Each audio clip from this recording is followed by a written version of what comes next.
Hey, ladies and gentlemen, welcome back to No Jumper News. It's Adam22 here with your man AD. Let's get right into these stories.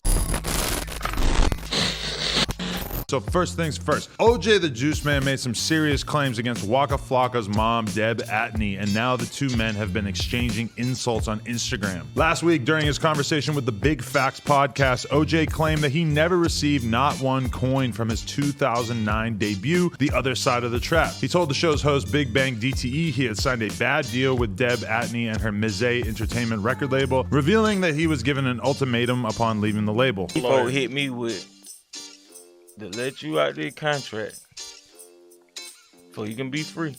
You got to let her have everything for the other side of the trap for your life and 10 years after your life. Waka Flocka did not appreciate Juiceman alluding to his mom doing shady business and posted to his Instagram story to address the issue.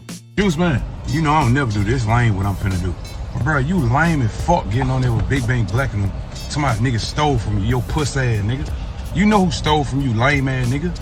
And stop putting that shit on my mama, nigga. Yes, I'm gonna say this. Lame, man. He continued clowning OJ for crying about stolen money. Grown men on the internet crying about who stole from them. Y'all is lame as fuck. OJ fired back at both Waka and his mom, Deb. Dick in the booty ass, you a whole hoe, pussy ass, you ain't on no gangsta shit, I ain't never seen you do nothing. Gangsters, pussy ass, you and your weak ass mama, fuck both of y'all. He continued explaining that he was telling his truth and that he didn't need to rap for money. Not one time did I come on that motherfucking show talking about I need some money back. I came into the game with paper. You need to rap for money. Okay, so as somebody who spent many, many years of my life basically listening to nothing besides Gucci Mane, Waka Flocka, and OJ the Juiceman, kind of sad to see this happen. Although, to be honest, Waka getting so defensive about OJ making these statements, if you've watched the Hip Hop Uncovered documentary, you know that a lot of the artists that she was working with at that early stage in her career, and I'm not saying that Deb is still at that stage in her career, but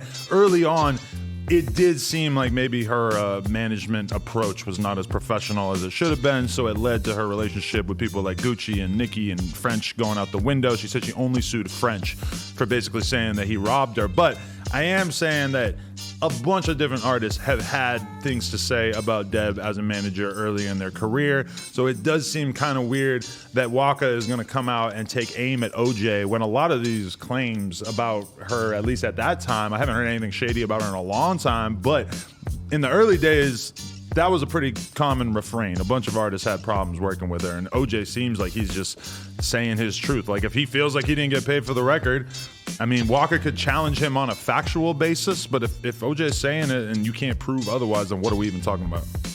I feel like we need to learn the internals of the contracts that most of these people got, because a lot of people behind the scenes don't understand. When you sign these deals and you sign to these companies and stuff, they give you label budgets, they give you studio budgets, they give you budgets for all type of things, and then a lot of people, their sales don't reflect on what it is, so they don't recoup back the money that the label or wherever somebody else put up into it to begin with, and then they end up saying, hey, I didn't get paid for this. So and to be fair, I'm assuming that OJ the Juiceman project probably did not sell a crazy amount of records at that time. It was very hard for a sort of street artist like him to really move that many records, because this is before streaming and this is like at a time where CD sales really weren't shit yet. So you're pretty much relying on people going to iTunes and spending $10. Piracy was way bigger then. And I remember an old interview where Deb, they asked her in an interview, they said, what is your biggest regret from your career? And her answer was basically, I regret that I dropped the ball on OJ's career. She basically had a ton of other things going on, and she's acknowledged that his career did not go the way that she wanted, and it's at least in part her fault. So, I mean, this seems like a strange situation. I would like to hear Waka talk more at length about it, but I would say that it's pretty crazy seeing OJ like really taking aim at Waka at this point in their career, when they are both like so far past the street shit and all that stuff was like fucking, you know, I was listening to these guys all the time 12 years ago. So it's kind of weird seeing your uncles gang up on each other. You just love saying Hey, no, it's just, I mean, look, right or wrong, you got to roll with your mama, man. Yeah, you have to. So anybody come at your moms, you got to get back at them. I was thinking about that too, how like, you know, if my mom was in the game, it's just, of course I'm not going to be able to have a rational perspective on how she's doing business. Like I'm really glad actually I've never had to like do business with my mom, or that she's not like that. She was always a regular lady who went to work, because Bro, I do not want my mom managing a rapper's life. Although my mom also never sold crack, so that makes her a little different than Deb as well. My mom can still send me to my room. Your mom probably sold crack. Next story. YouTube won't take down YG's Meet the Flockers video despite employees' requests for the song's anti-Asian lyrics. The disagreement over Meet the Flockers began when some YouTube employees asked the company's trust and safety team to remove the video from YouTube's platform due to lyrics about targeting Chinese neighborhoods during burglary attempts. Their request was denied in the email statement from executives to the staff on March 22nd. We'll start by saying we find this video to be highly offensive and understand it's painful to many to watch, including many in the trust and safety and especially given to the ongoing violence against the Asian community. One of the biggest challenges of working in trust and safety is that sometimes we have to leave up content we disagree with or find offensive. YouTube executives said that the song lyrics did violate the company's hate speech policy, but is staying up because of an exception made for music videos, artistic context. Over the past year, there's been a surge in violence against members of Asian American and Pacific Islander communities. Just recently on March 16th, a gunman shot and killed 8 people, including 6 Asian American women and 3 Atlanta spas. In response to the denied request, YouTube employees posted on internal message boards to criticize executives who decided against taking down videos like Meet the Flockers. This is your perfect opportunity to demonstrate your leadership as a lead for racial justice initiative. Which side of the Edmund Pettus Bridge do you want to be on? I have to say that I'm so thankful that YouTube is standing up against this woke ass bullshit, because if YouTube went along with this trash, then YouTube would basically be forced to remove some gigantic percentage of rap videos. Like, I love the entitlement, the idea that this song should be removed because it has some connotations about Asian people. Are you serious? Have you not noticed that, like, rap music for all these years has had so many lyrics about, you know, robbing your own people and doing things to your own community, and we're supposed to be offended finally because there's one song, like maybe a handful of songs in the history of rap music that have talked about Asian people specifically and why they're easy licks?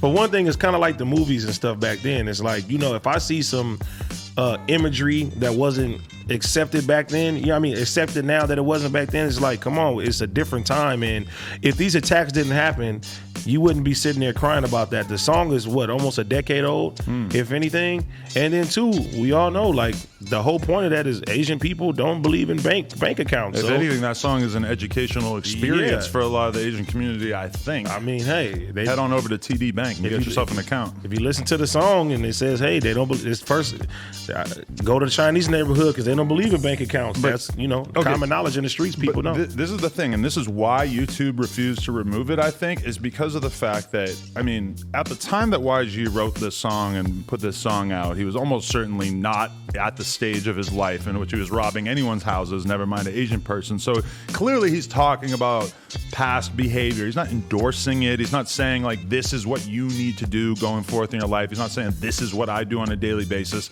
If you can read between the lines for 2 fucking seconds, then you would see this is a song about something that he perhaps was once involved in that is a very, very common thing in LA. I just interviewed Kalen for real, and he's talking about how he got arrested at a certain point for robbing houses and stuff. And the idea that this historically important song should be removed from the platform just because it happens to overlap with a little bit of the outrage that's going on right now. Like, I got so much sympathy for the Asian people who have been victims of this violence, and seeing these clips of these old Asian grandmas getting fucking drop kicked and stuff is disgusting. But thank God that cooler heads prevailed on this one. YouTube, you cannot let your organization be taken over by activists, please, because rap music will be done. Everything. Rap music will be done on YouTube if they give into this bullshit, because all the diss songs are gone. Every song talking about smoking on somebody's dead ops. Like, if you're gonna start this going, then you're gonna have to take everything down. So we might as well live in Sesame Street. YouTube, do us a favor, like, comment, and subscribe, and we'll see y'all real soon. Appreciate you.